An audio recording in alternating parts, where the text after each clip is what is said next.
Guys, welcome to my YouTube channel maths Pathshala. कैसे हैं आप सब लोग? आई होप आप लोग बहुत ज़्यादा अच्छे होंगे। निम्नलिखित संख्याओं को संख्या रेखा पर निरूपित कीजिए।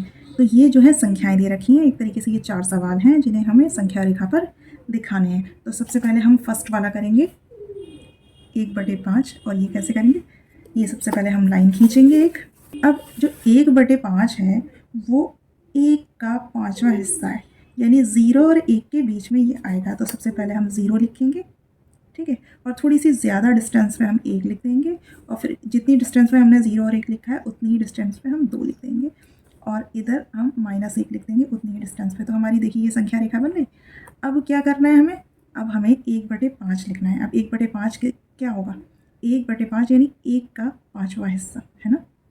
1/5 जो है वो 1 से पहले आएगा, क्योंकि यहाँ पर तो देखा जाए, यहाँ पर आप समझ लीजिए 5/5 होगा तब जाके 1 बनेगा, है ना, तब जाके तो 1 बनेगा। तो ये तो 1/5 है, तो हम इसके एक तरीके से 5 हिस्से कर लेंगे, 1 2 3 4 और ये 5, ठीक है।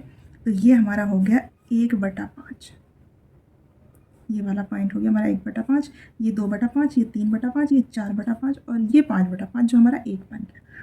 तो हमने संख्या रेखा पर 1/5 दिखा दिया, ठीक है। ये हमारा जो बिंदु है इसे ए मान लो। तो ए बिंदु क्या है हमारा? 1/5 है, ठीक है। अब सेकंड ऐसे ही करेंगे। सेकंड में क्या है? -2/5। तो ये एक तो माइनस का है, यानी कि संख्या रेखा के हमारे लेफ्ट हैंड साइड में आएगा। दूसरा ये 2/5 है, यानी कि ये 0 और 1 के बीच में ही होगा। जैसे ये 1/5 है, 2/5 होगा, है ना। तो इस साइड में होगा, हमारे लेफ्ट हैंड साइड में होगा। तो देखिए कैसे करना है हमें। हमने इसमें एक लाइन खींची, लाइन खींच करके हमने सबसे पहले 0 लिखा, इधर +1, इधर -1। आप चाहो +1 लिख दो, कोई दिक्कत नहीं है। अब हमें क्या करना है? ये जो +1 है हमारा कैसे आया? ये 5/5 से तो आया, 5/5 एक दूसरे से कट जाएगा और 1 बचेगा, है ना। 1 यहाँ तो इसी तरीके से तो आया। ऐसे ही यहाँ पर क्या आएगा? यहाँ पर -5/5 होगा, तभी तो -1 आएगा, है ना। तो इन दोनों के बीच में होना चाहिए। कैसे? 5 हिस्से कर देंगे, 1 2 3, ये 4 और ये 5वां खुद है, 5/5 है ना, 5वां खुद है। तो 1/5 ही हो गया, 2/5 ही हो गया, यानी कि -2/5 यहाँ आएगा, -2/5 यहाँ आएगा, और इस बिंदु को हम ए मान लेते हैं, ठीक। तो ये हमारी संख्या रेखा पर हमने -2/5 दिखा दिया। अब हमारा नेक्स्ट है 3 सही 2/7, ठीक। अब इसमें 3 सही भी आ गया, 3 से ज़्यादा का नंबर है ये, इससे हमें पता चल रहा है ये 3 सही है ना। देखिए अभी तक सिर्फ अंश बटे हर में था, अभी हमारा 3 एक्स्ट्रा भी आ गया यहाँ पर, है ना। तो देखिए क्या करना है। 0, यहाँ पर हम 0 लिख लेते हैं, 0 1 2 और बिल्कुल उतनी ही डिस्टेंस पे 3, ठीक। इधर माइनस लिख लो, -1 -2। हमारी संख्या रेखा तभी कंप्लीट दिखाई देती है जब हम माइनस से लेके प्लस तक के डिजिट सारे के सारे लिख देते हैं, ठीक है। अब 3 सही 2/7, इसका मतलब ये है कि 3 + 2/7 है ये, यानी 3 के बाद, 3 के बाद है। तो हम ऐसा करते हैं, थोड़ी सी लाइन और बढ़ा देते हैं, और 3 के बाद यहाँ पर और 4 भी लिख देते हैं, ठीक है। यहाँ पर हम 4 भी लिख देते हैं। अब क्या है? 3 सही 2/7। अब 3 तो है ही हमारा, अब इसको 7 पार्ट में डिवाइड करेंगे। 1/7, 1 2 3 4 5 6 और ये खुद 7, 7/7 है ना, तभी तो 1 हो जाएगा, और 4 है तो 4 का 1 हो जाएगा ना। तो एक तरीके से हम जो है इसको ये समझ लीजिए, ये 3 के बाद का 1/7 है, 3 के बाद का 2/7 है, ये 3 के बाद का 3/7 है, ठीक है। तो हमें ऐसे करके देखना है। तो हमारा क्या है? ये 1/7 ही हो गया, 2/7 ही हो गया, 2/7 ये, इसमें हमारा, इसको हम ए मान लेंगे, ठीक। तो ये 3 के बाद 2/7 जो है वो यहाँ आएगा, 3 तो रहेगा ही रहेगा, 3 के बाद हम काउंट करेंगे 2/7, वो यहाँ आ जाएगा, ठीक। आई होप आपको ये वाले संख्या रेखा समझ में आई होंगी, और अगर आपको ये संख्या रेखा समझ में आई है तो 4th वाला आप मुझे कमेंट सेक्शन में बना कर के फिर सेंड कर दीजिएगा। अब हमारा नेक्स्ट क्वेश्चन है संख्या पद्धति में शांत दशमलव संख्याओं का। ठीक है, तो इससे पहले हम जो है एक इम्पॉर्टेंट नोट है वो पढ़ लेते हैं और उसके अकॉर्डिंग हम फिर क्वेश्चंस को देखेंगे।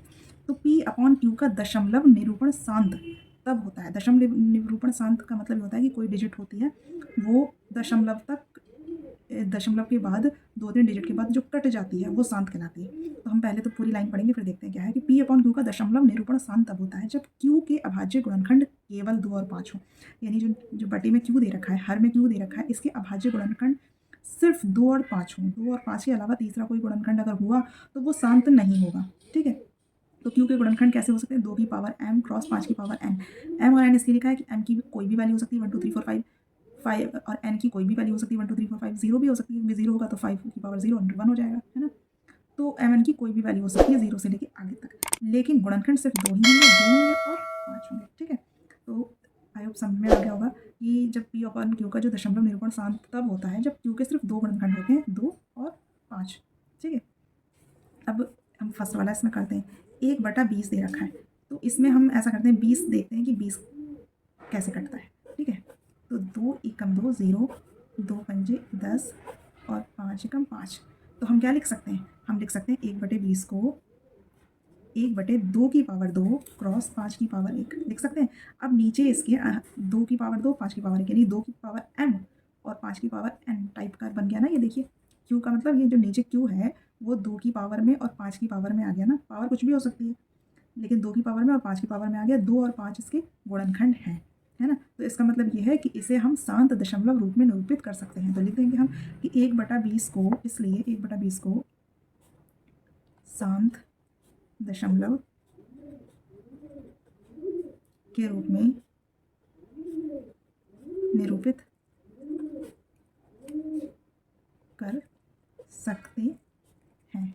ठीक है, तो अब सेकंड वाला एक बार और करते हैं। ठीक, सेकंड क्या है? 1/27। 1/27 को हम क्या लिख सकते हैं? हम ऐसा करते हैं 27 के टुकड़े करते हैं। 3 एम 27, 3 तिया 9 और ये 3 एकम 3। तो हम इसे क्या लिख सकते हैं? 1/27 को लिख सकते हैं 1/3 की पावर 3। देखिए ना तो इसमें 2 आया ना ही इसमें 5 आया। इसका मतलब क्या हुआ? इसका गुणनखंड 3 है, 2 और 5 नहीं है। तो जब इसके गुणनखंड 2 और 5 नहीं है तो इसलिए इसको जो है हम शांत दशमलव संख्या में निरूपित नहीं कर सकते हैं। ठीक है, तो ये वाली बात चाहो तो पूरा लिख दो, क्योंकि P/Q इक्वल टू 1/27 है। तो Q इक्वल टू 27 के अभाज्य गुणनखंड 2 और 5 नहीं है। जब 2 और 5 नहीं है इसलिए यह शांत दशमलव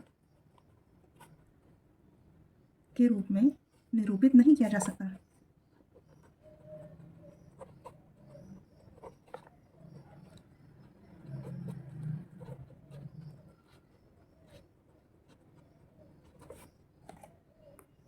मिलती हूँ मैं आपसे नेक्स्ट वीडियो में। तब तक के लिए keep watching, keep learning and keep smiling. Take care, bye bye.